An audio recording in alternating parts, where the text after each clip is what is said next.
Hey boys and girls, welcome back. So today this was going to be a Vantage points video, and I will actually discuss some Vantage points on this particular map, which is Atlas Foyer. But sadly I didn't get gameplay of anything apart from one of the Vantage points that I recommend. So yeah, like I said, I will discuss the Vantage points, but yeah, I don't have gameplay for the sniper build at what I consider to be the better point. But anyway, we'll get into it some games. So here's what we've got here. So this is the two that I prefer to use, the green spots. The yellows are where you can access these spots from, and the reds are basically, I can't get them to work. You just see there was one other spot down the bottom, and that is actually where I've spawned here, which is terrible. I hate that spawn point. The spawn point I mean was off to the left there. You'll see there's a yellow spot. So yeah. You'll see I didn't make it to the spawn point, but hey. This is the spawn point I'm talking about. This was featured with my brick house video, this spawn point, but this is a much better setup, I feel. These things reach a lot further, so they get the damage right the way across the map there. So as you can see, I can hit that out there at 75 meters and still do the same damage. There's no damage drop off over the range of these weapons, and increasing the range does really help them. Doesn't really necessarily have to be increased for this particular map, but yeah, these are also good for an in-your-face brawl, and you'll see it soon, maybe. But here we go. So this is another little thing that you can do here. So that wall beside me will save you from things up there if you push further forward. It won't save you from old mate that spawns right there. That's the spawn point that I mentioned that you can gain access to this spawn, not the one underneath the floor. So as you can see, this is cracking along pretty well. This is a fun little build to run. Again, this is just against bots. Well, let's face it, 90% of our games is still against bots, but that's how it is. One thing you tend to overlook with these weapons is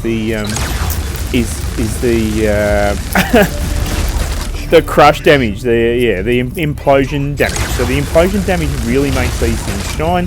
Even though it is 3 seconds before it kicks in, it is still a pretty decent weapon. You've got to remember too that since the grade update, these things got a fair decent buff because they're a legendary class weapon. So I would definitely recommend to use these. Probably not so much against players, and you might get a fair decent run against players with them, but definitely for farming in a particular match like this, for FFA, they perform really well in my opinion. So yeah, as you can see, there's a monster kill. These things don't seem to run out of ammo either. They're not like Thermal Lance, which is a basic laser weapon, or the cryo weapons, yeah, I cut it. You know what I mean anyway. Yeah, these things don't seem to run out of ammo. But yeah, I will shut up for a little bit. You guys can keep watching, and I'll come back once the next match is in. But I will say, the vantage point that I would pick for sniping is directly opposite this, up on the top of that ledge, like I did point out at the start of this video.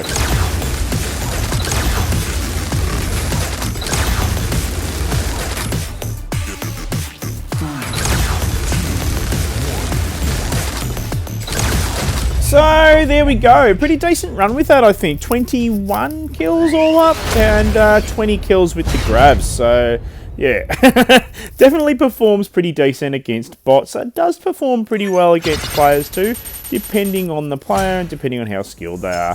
So I'm gonna feature another game here. This is one of the spawn points that you can achieve that spawn point from, and it's actually quite easy to do. Better to do with something like a kill shot or a surge, but I did manage to do it with this old beast, the Panther.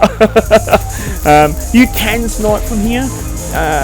You'll get pretty much anything that comes into view, but like I said, I do prefer to snipe from up on that shelf right in front of us here. So that was that spawn point that you did see, where I did mark out in green where to stop for sniping with the hand rifles or with railguns as well. Yeah, one disadvantage with running these things here is that you can see there's very little damage happening in your face, whereas railguns that would have killed it in one shot. Is the difference between railguns and AM rifles at the moment. That's not really going to change, and I know these things are getting a rebalance. Quote that. But yeah, that's not going to change the effective range of these things. It's going to change their aiming, and it's going to change a little bit of your chance with double damage. Although if you fire at something that's still spawn immunity, there's no damage. But this thing's not too bad for protecting itself as well. The fence that you throw up, the barrier, is probably one of the most effective, most useful abilities in the game. It's interesting that Panther's lasted as long as it has, but it really has lasted that long because that barrier is impenetrable once it's up. It needs to be deactivated. Oh, here we go. We got another one. So we're up on 12 kills. We're 2 minutes in, pretty much. Oh, have we got another one? There we go. So this is still not a bad spot to snipe from if you end up down here. As you can see, I'm losing track of thought. All right, I'll leave you go again, and then we'll recap at the end, guys.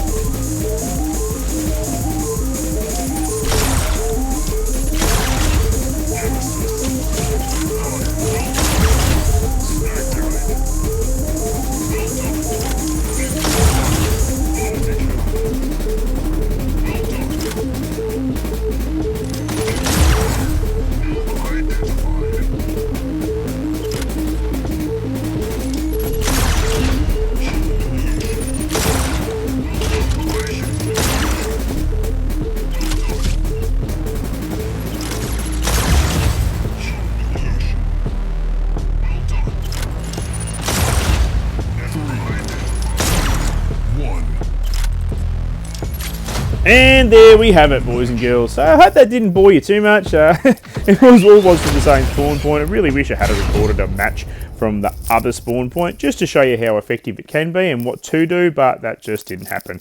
At least you do know now where to run a couple of different points. There's probably another couple of points that I don't know. I don't really venture much past that. Probably should explore a bit further. FFA is based a lot of a damage now, so this is actually decent points. Although it's not a great, huge amount of kills, it's decent points. But anyway, like and subscribe, and I hope to catch you next time. See you, boys and girls.